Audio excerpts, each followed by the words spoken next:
ఎవడు ఉత్పత్తి చేస్తే ఉత్పత్తి చేసేవాడు ధర నిర్ణయిస్తాడు.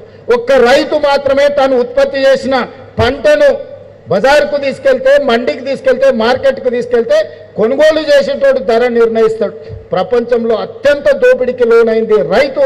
ఆ రైతును కాపాడాలని కనీస మద్దతు ధర చట్టాన్ని తెచ్చి ఈ దేశంలో రైతులను కాపాడింది, రైతులను ఆదుకున్నది ఇందిరాగాంధీ గారు, రాజీవ్ గాంధీ గారు. అదేవిధంగా రైతు కూలీ సంఘాలు, కూలీ దొరక్క అంబలి కేంద్రాలను చూసినా మనం. కరువు ఉన్నప్పుడు అంబలి కేంద్రాలను బస్టాండ్లో పోర్టు పెట్టేది.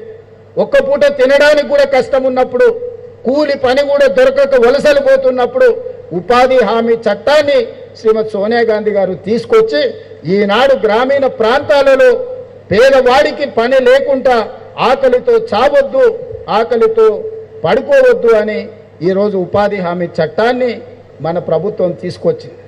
కనీస మద్దతు ధర కావచ్చు, ఉపాధి హామీ పథకం కావచ్చు, రైట్ టు ఎడ్యుకేషన్ యాక్ట్ కావచ్చు, రైట్ టు ఇన్ఫర్మేషన్ యాక్ట్ కావచ్చు, చట్టాలన్నీ సవరించుకుంటూ పేదల కోసం పనిచేసారు.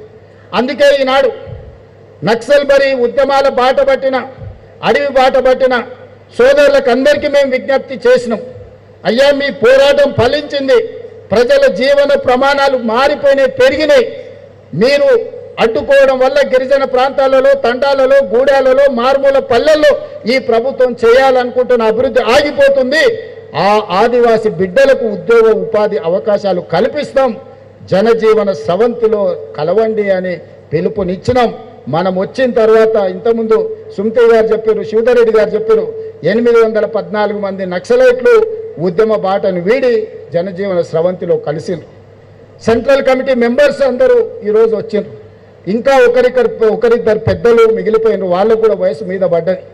అందులో ప్రముఖ వ్యక్తి గణపతి. నేను ఈ వేదిక మీద నుంచి వారికి విజ్ఞప్తి చేస్తున్నా, ప్రభుత్వం మీ ఆరోగ్యం బాగాలేదని ప్రభుత్వం దృష్టికి వచ్చింది. మీకు అవసరమైన వైద్యాన్ని అందించే బాధ్యత రాష్ట్ర ప్రభుత్వం తీసుకుంటుంది. మీ ప్రాణానికి రక్షణ కల్పించే బాధ్యత మా రాష్ట్ర ప్రభుత్వం తీసుకుంటుంది.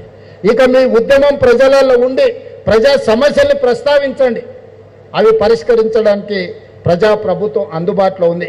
ఇంకెవరైనా అడవుల్లో ఉండి నక్సలైట్ ఉద్యమాలతోని ప్రభావితమైన వాళ్ళు ఎవరైనా ఉంటే జనజీవన స్రవంతిలోకి రాండి. మీకు ఆర్థికంగా మీరు ఉండడానికి మీకు అన్ని రకాలుగా ఈ రాష్ట్ర ప్రభుత్వం ఆదుకుంటుంది. ఈనాడు గిరిజనుల యువకులకు గిరిదర్శక్ పేరు మీద ఆనాడు నక్సలైట్లకు అడవుల్లో దారులు చూపించిన మా గిరిజన బిడ్డల్ని, ఆదిలాబాద్ పోతే గోండులు ఉండొచ్చు, మహబూబాబాద్ ములుగు ఈ ప్రాంతానికి పోతే కోయలు ఉండొచ్చు, అచ్చంపేట అడవుల్లో పోతే చెంచులు ఉండొచ్చు, ఇతర ప్రాంతాలలో పోతే మా లంబాడ సోదరులు ఉండొచ్చు. ఈ గిరిజనుల బిడ్డలను ఈ రాష్ట్ర అభివృద్ధిలో భాగస్వాములు చేసినప్పుడే నిజమైన ప్రజాపాలనను అందించినట్టుగా మేము భావిస్తున్నాం. అందుకే టూరిజం శాఖ నుంచి, అదేవిధంగా ఫారెస్ట్ డిపార్ట్మెంట్ నుంచి తెలంగాణ జరూర్ ఆనా అనే ఒక స్లోగన్ తీసుకొని ఎండోమెంట్ టూరిజం, ఫారెస్ట్ టూరిజం, ఈరోజు అన్ని టూరిజంలను అభివృద్ధి చేసి వీళ్ళకందరికీ ఒక ఉపాధి కల్పించాలని ఒక మంచి ఆలోచనతోని గిరిదర్శక్ కార్యక్రమాన్ని తీసుకొని ఆ పిల్లలకి ఈరోజు నియామక పత్రాలు అందించబోతున్నాం.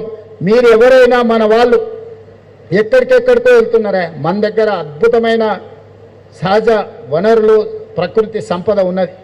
మనం మన ఊరిలో పోవట్లేదు.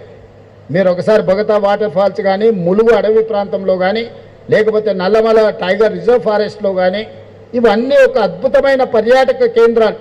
మా జూపల్లి కృష్ణారావు గారు వాటిని ఇంకా అభివృద్ధి చేయడానికి ప్రయత్నం చేస్తున్నారు. వీళ్ళందరినీ కూడా అక్కడ గైడ్స్గా లోకల్ అసిస్టెన్స్ ఇవ్వడానికి వాళ్ళకందరికీ ట్రైనింగ్ ఇవ్వండి. మా శ్రీధర్ బాబు గారికి నేను సూచన చేస్తున్నా, ఈ ట్రైబల్ పిల్లలందరికీ మన స్కిల్స్ యూనివర్సిటీలో ఒక సర్టిఫికెట్ కోర్స్, సాఫ్ట్ స్కిల్స్ నేర్పాలి. ఎలా వ్యవహరించాలి, ఎలా మాట్లాడాలి, హిందీ ఇంగ్లీష్ భాష మీద వాళ్ళకు కొంత పట్టు నేర్పితే ఎవరు టూరిస్ట్ వచ్చినా వాళ్ళు కమ్యూనికేట్ చేసుకోగలుగుతారు. వాళ్ళతోని వ్యవహరించే విధానంలో మార్పు వస్తుంది. ఫైన్ ట్యూన్ చేయడం, ఫినిషింగ్ క్లాసెస్ వాళ్ళకి చెప్పాలి.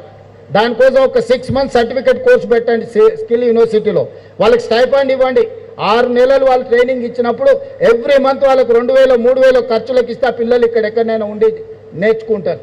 కాబట్టి స్కిల్స్ యూనివర్సిటీలో ఈ పిల్లలకి మనము ట్రైనింగ్ ఇవ్వాల్సిన అవసరం ఉంది. సాఫ్ట్ స్కిల్స్ నేర్పించాల్సిన అవసరం ఉన్నది.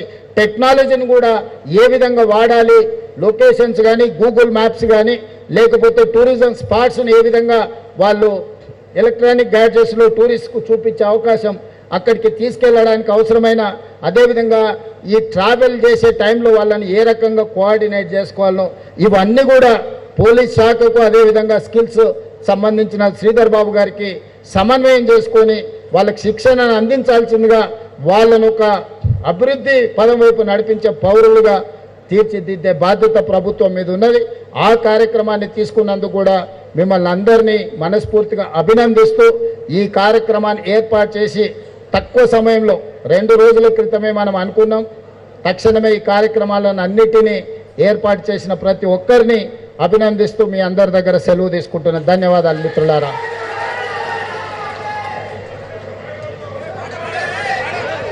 ఒక స్పష్టమైన దిశా నిర్దేశం చేశారు ఆనరబుల్ సీఎం గారు వారి సందేశంలో.